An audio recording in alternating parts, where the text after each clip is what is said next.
Hoy la actualidad tiene un nombre: deudas y cómo pagarlas.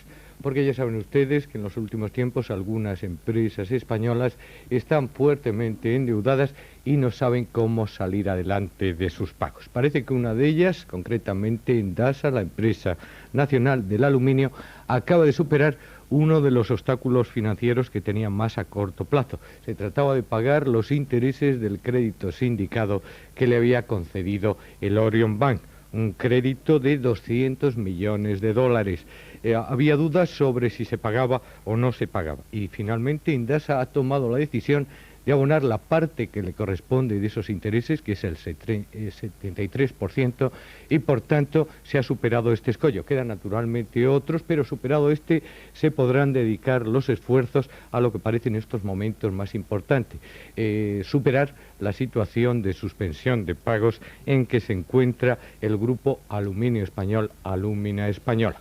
Otro problema parecido, quizá más grave, es el de Explosivos Río Tinto. En este caso, la deuda es una deuda importantísima de 111.000 millones de pesetas, y los acreedores se han estado reuniendo a lo largo de toda la jornada con los directivos de Explosivos de Río Tinto. Los acreedores son nada menos que 125 entre bancos y compañías de crédito, y parece que se ha llegado a un acuerdo. El acuerdo es que Explosivos de Río Tinto pagará los intereses, pero no la amortización del capital. Es decir, seguirá debiendo lo mismo que debía y simplemente irá pagando los intereses. Esto lo han aceptado los acreedores a cambio de lo siguiente: Explosivos de Río Tinto tiene que empezar a poner en marcha los planes de reestructuración de los que se habló en la reunión de esta mañana. Y estos planes tienen que empezar a ser un hecho dentro de 6 meses. La compañía había pedido precisamente esta mañana un plazo, una moratoria, ya se la han dado, 6 meses. También había pedido asesoría y tranquilidad para empezar esta reestructuración. Entre otras cosas, también ha prometido vender sus activos no rentables, que son sobre todo bienes inmuebles. La amplia lista de acreedores de Explosivos de Río Tinto, les he dicho que eran nada menos que 125, la encabeza Banesto, el Banco Español de Crédito, y después están el Banco Central, el Banco de Bilbao, el Banco Urquijo y el Banco Hispano. Estas dificultades de pago, las de Aluminio Español y la de Explosivos Río Tinto, habían hecho temer, y así lo han dicho expertos financieros, que las entidades de crédito internacional empezasen a desconfiar de España, de la capacidad de pago de España, y por tanto no nos diesen créditos. Pues bien, hoy ha habido una prueba de que se mantiene todavía la confianza. El BEI, que es el Banco Europeo de Inversiones, ha concedido a España un crédito de 10 millones de ecus. El ECU es la unidad de cuenta europea, y traducido a pesetas significa unos 1.062 millones de pesetas que se van a dedicar fundamentalmente a empresas relacionadas con la energía. Y vamos a seguir con economía, porque precisamente los hombres que más influyen en la concesión de créditos en estos momentos en el mundo se han reunido en Madrid en un congreso. Es un congreso internacional de ejecutivos de finanzas. Los ejecutivos de finanzas son profesionales de empresa tanto pública como privada, y hace muy pocos años, 15 o 20 años, no significaban nada dentro de las empresas, pero en estos pocos años se han convertido casi en un grupo de presión, sobre todo fuera de nuestras fronteras. ¿Por qué?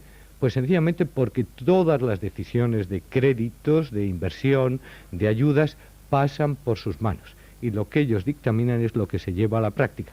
De hecho, están representados, aunque solo sean profesionales, en todos los organismos multilaterales internacionales de concesión de créditos.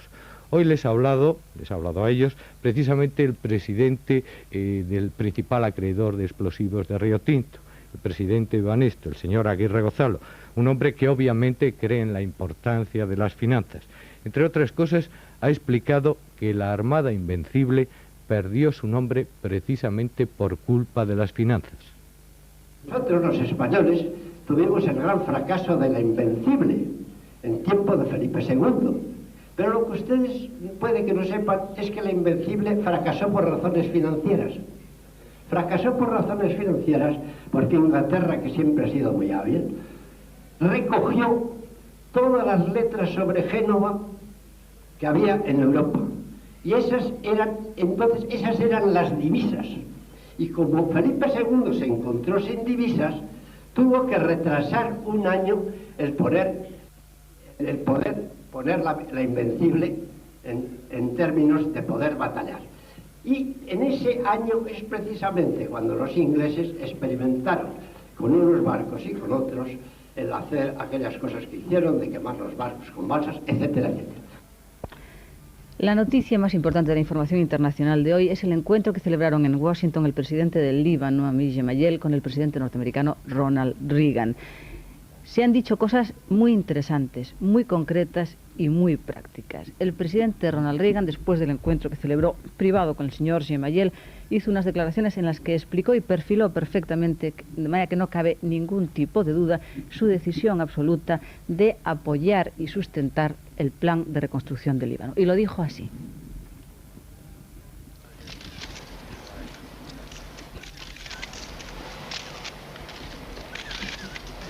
I reaffirmed United States support for the sovereignty, unity, territorial integrity, dice Reagan, vuelvo a afirmar el apoyo de Estados Unidos a la soberanía, integridad territorial y libertad libanesas. Y me place tener la oportunidad de celebrar un diálogo fructífero con el presidente Gemayel. Él, junto con su pueblo, reconstruirán su nación. También el presidente Gemayel fue perfectamente claro respecto de lo que se espera del Líbano hacia los Estados Unidos. Estas fueron sus palabras. American commitment to the sovereignty and territorial integrity of a free democratic Lebanon has been fundamental to our survival. El compromiso norteamericano de asegurar la libertad, soberanía e integridad territorial de un Líbano libre y democrático es imprescindible para lograr nuestra supervivencia. Nosotros nos disponemos a corresponder a los norteamericanos de acuerdo con las exigencias del momento.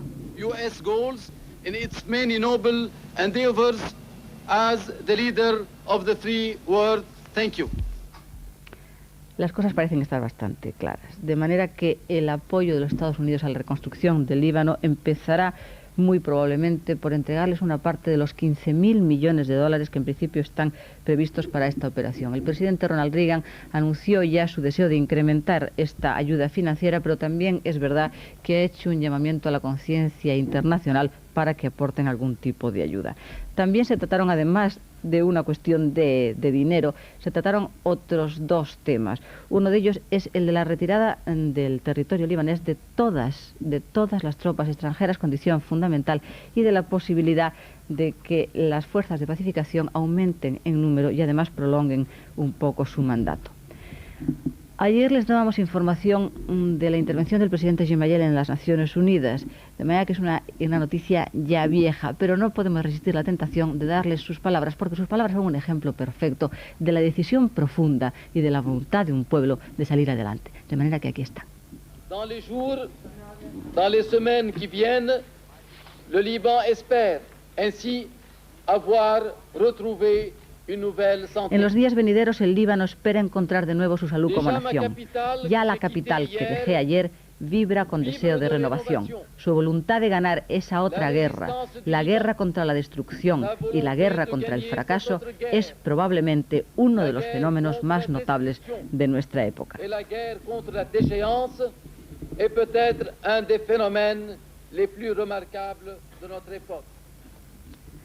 Ni qué decir tiene que la reacción en Israel no ha sido favorable. El primer ministro Menachem Begin y la mayor parte de su gabinete, en el fondo y en la forma, se sienten desilusionados ante el papel que está jugando el recién estrenado presidente libanés, al que ya han llamado desagradecido porque, en su opinión, se ha aprovechado de la invasión israelí para deshacerse de los palestinos. Y hasta aquí la información referente al Líbano y los Estados Unidos. Hay otro encuentro de líderes políticos del que les vamos a informar, el del canciller federal alemán democristiano Helmut Kohl y la primera ministra británica Margaret Thatcher, que se han encontrado hoy en Londres. El tema de sus conversaciones era fundamentalmente económico, sobre todo de las relaciones que se mantienen entre la Comunidad Europea y los Estados Unidos y de la decisión norteamericana de imponer cargas fiscales a las importaciones de acero europeo. También estuvo en el tapete esa cuestión ya vieja y conocida de las sanciones norteamericanas a Europa o a los países europeos que pretenden colaborar en la construcción del gasoducto siberiano. De todas maneras, el panorama en este terreno parece aclararse porque ya Reagan, en vista de que su éxito en este sentido ha sido francamente escaso, ha anunciado su decisión de buscar otro tipo de medidas para sancionar a la Unión Soviética, sobre todo habida cuenta, señores, de que se está poniendo en marcha y es inminente una venta masiva de cereales norteamericanos a la Unión Soviética. Les hablaba de la primera ministra Thatcher, que hablaba de cuestiones económicas. Los británicos son extraordinariamente celosos de sus intereses y aquí tenemos a un diputado británico que ha escrito una carta a su Ministerio de Agricultura y de Pesca para denunciar el hecho de que había unos barcos de pesca españoles matriculados en el Reino Unido y para pedir que se les impida faenar en aguas comunitarias porque, en su opinión, tales barcos son británicos solamente de nombre. Estos barcos de pesca son más o menos 100. Hoy el ministro de Defensa ha impuesto las condecoraciones a 17 civiles y militares que se concedieron con ocasión del santo del jefe del Estado, del rey.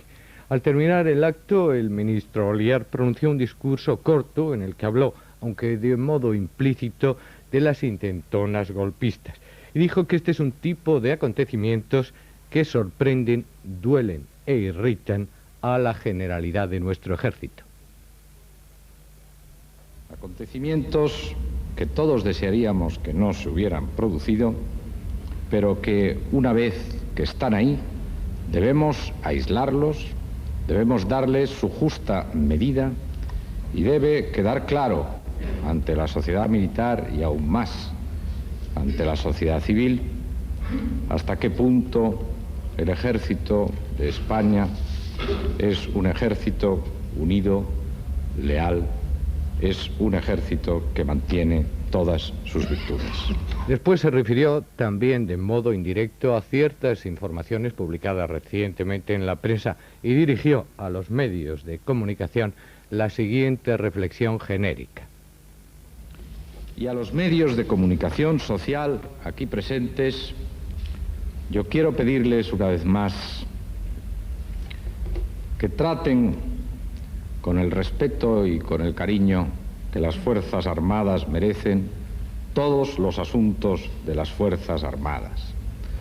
Que no se produzcan irresponsables utilizaciones de esa hermosa libertad que es la libertad de información y de prensa.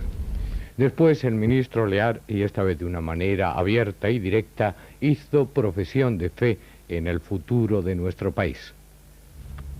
Con la garantía de la lealtad y presencia de estas Fuerzas Armadas españolas, de este pueblo español que está dando un continuo ejemplo de ponderación y de mesura, con la garantía de esa Constitución y del Rey, yo, señores, creo que podemos mirar el futuro con tranquilidad y con serenidad.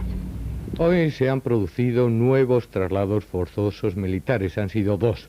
Uno de ellos, el del coronel de ingenieros Antonio Sicre Canut, que ha sido trasladado al gobierno militar de Tenerife.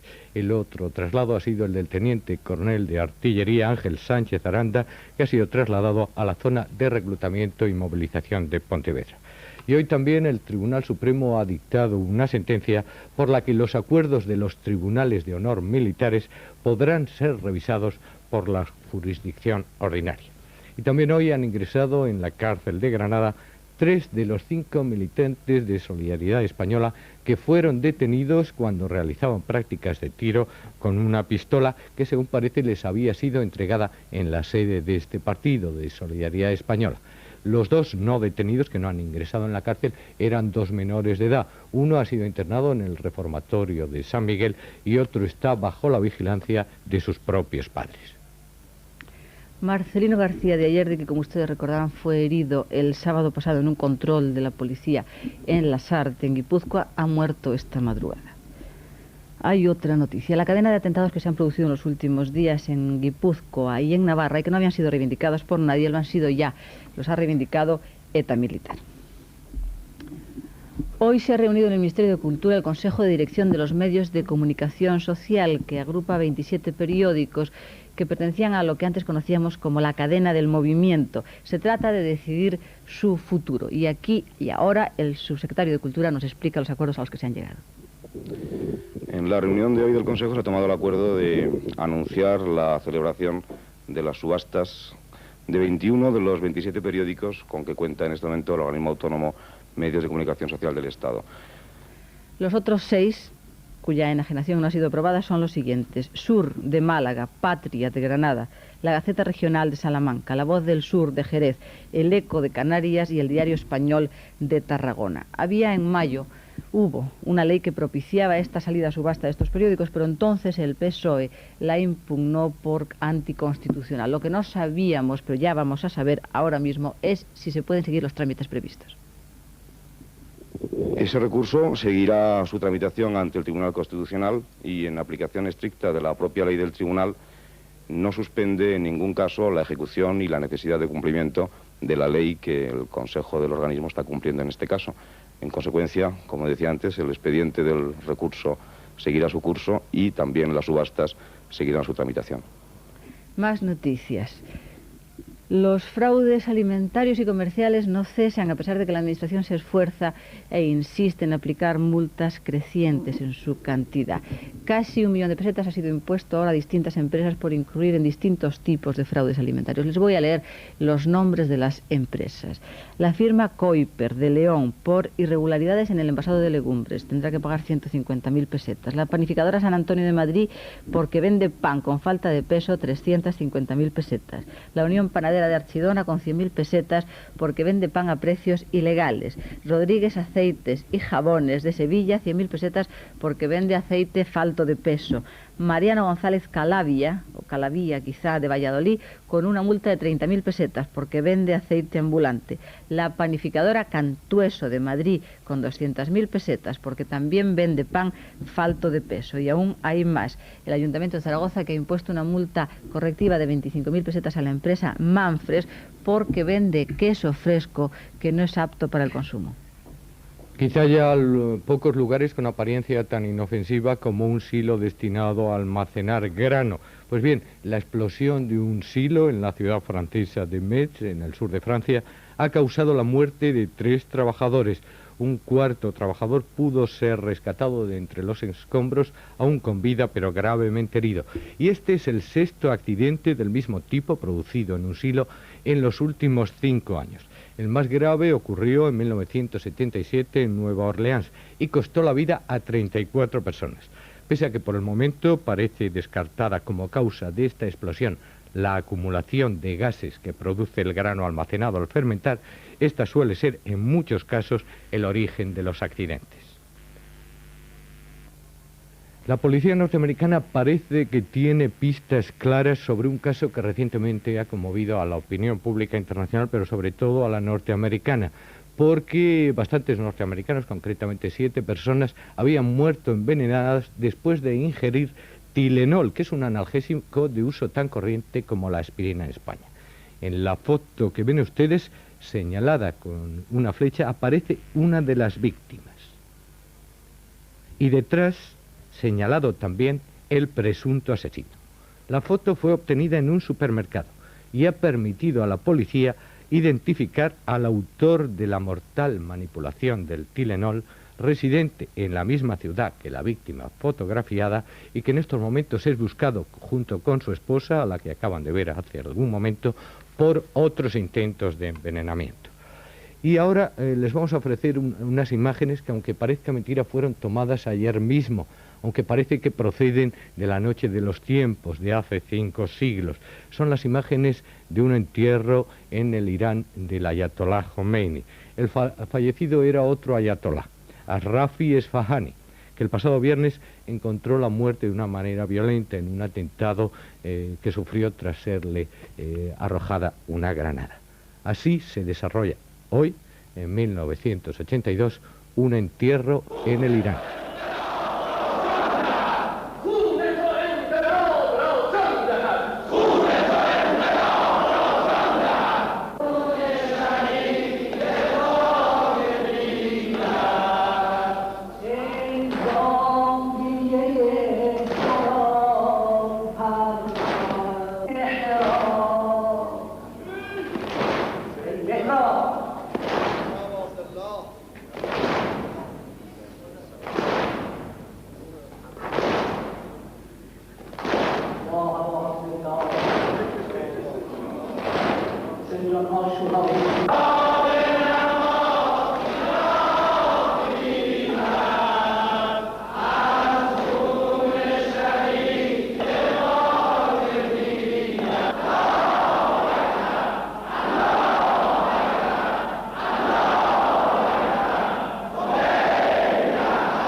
El Consejo Nacional de Seguridad turco ha aprobado hoy la nueva Constitución, mientras en Ankara se sigue el proceso contra 1.200 personas que están siendo juzgadas militarmente.